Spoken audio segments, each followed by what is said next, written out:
मज़हर अब्बास साहब आपकी तरफ लेके आएंगे।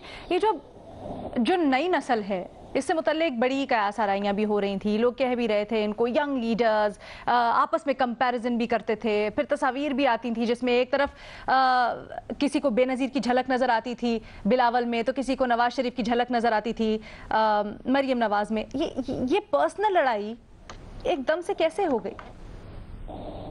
देखिए, इसमें सबसे अहम बात जो है वो ये कि आसिफ अली जरदारी साहब ने इतनी सख्त तकरीर की क्यों, उसकी क्या वजह थी जिसकी बिना पे उनको इतनी सख्त तकरीर करनी पड़ी।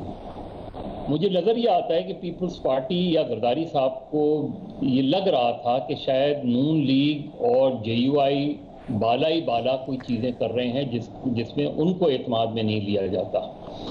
और इसी तरीके से जैसे गुजरावाला की तकरीर हुई, बड़ी सख्त तकरीर थी, उस तकरीर के जो रिपरकशंस थे उसके हवाले से फिर अगली मीटिंग में जरदारी साहब ने मौलाना फजलुर रहमान से ये बात भी की कि ये इस बयानिए के साथ तो हम कैसे आगे जा सकते हैं, इतना आगे जा सकते हैं, और ये जो है ये हमें बराह रास्त तसादुम की तरफ ले जा रहा है इस्टेब्लिशमेंट से, और हमें हमारा टारगेट जो है वो अगर वज़ीर आज़म हैं उनका इस्तीफ़ा लेने गए हैं तो ये जो सूरत हाल है इससे बिगड़ जाएगी।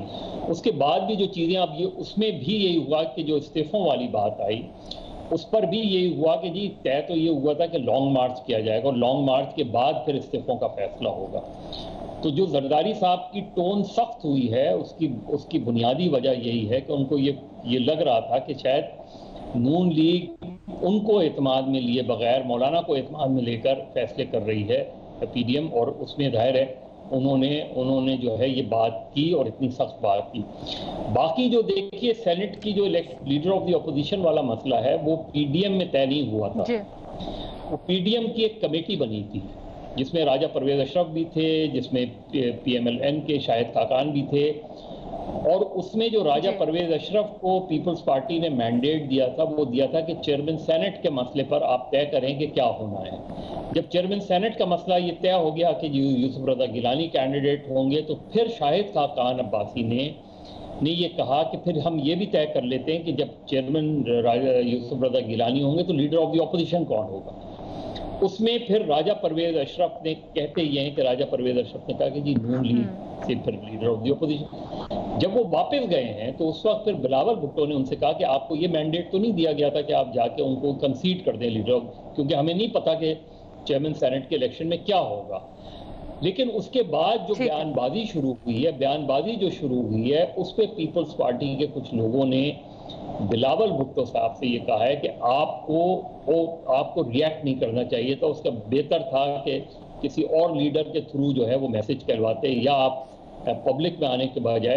तो मेरा ख्याल है दोनों तरफ से ये जो रिएक्शन आया है ये अगर नहीं रुका तो फिर जाहिर है नुकसान तो दोनों का होगा, किसी एक का नहीं होगा। फायदा PTI का होगा और फायदा PDM का होगा। और मेरी इत्तला के मुताबिक पीपल्स पार्टी नई राहें तलाश कर रही है, नए ऑप्शंस भी देख रही है।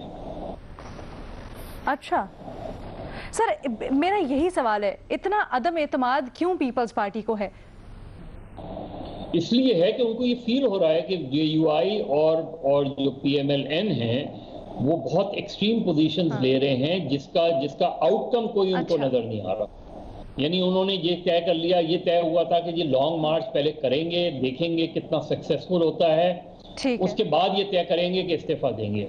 और जो हिस्टोरिकल पर्सपेक्टिव में बिलावल ने बात की वो तो हिस्ट्री है मौजूद, उसमें तो उसको कोई डिनाई नहीं कर सकता इस चीज को। तो वो लेकिन क्या बिलावल भुट्टो को इस तरह रिएक्ट करना चाहिए था, क्या मरियम नवाज को इस तरह ट्वीट करनी चाहिए थी, वो हमारे यहाँ जो सोशल मीडिया का जो है वो हमने पिक कर लिया है, उससे चीजें संभलने के बजाय बिगड़ जाती हैं। अच्छा, अमूमन बड़े नपे तुले रिस्पॉन्स होते हैं। अच्छा, मुझे पहले जरा अपना वाजे कर दीजिएगा आंसर, उसके बाद मैं आगे बढ़ती हूँ। आप चाहते हैं कि मैं हुकूमत का फायदा मार्क कर दूं, दोनों में से नुकसान आप किसी का नहीं मार्क कर रहे? नहीं, दोनों का नुकसान होगा, फायदा कैसे हो सकता है दोनों में से किसी? दोनों का नुकसान हुआ, ठीक है जी, दोनों का नुकसान फायदा सिर्फ गवर्नमेंट को होगा। ठीक है, दोनों का नुकसान हो रहा है। लेकिन मज़हर अब्बास साहब ने यहाँ पर जो बात की है उसको आगे लेके चलते हैं। मज़हर साहब कहते हैं कि जी ये मलाया है, उसने चीज़ों को मज़ीद सुलगाया है।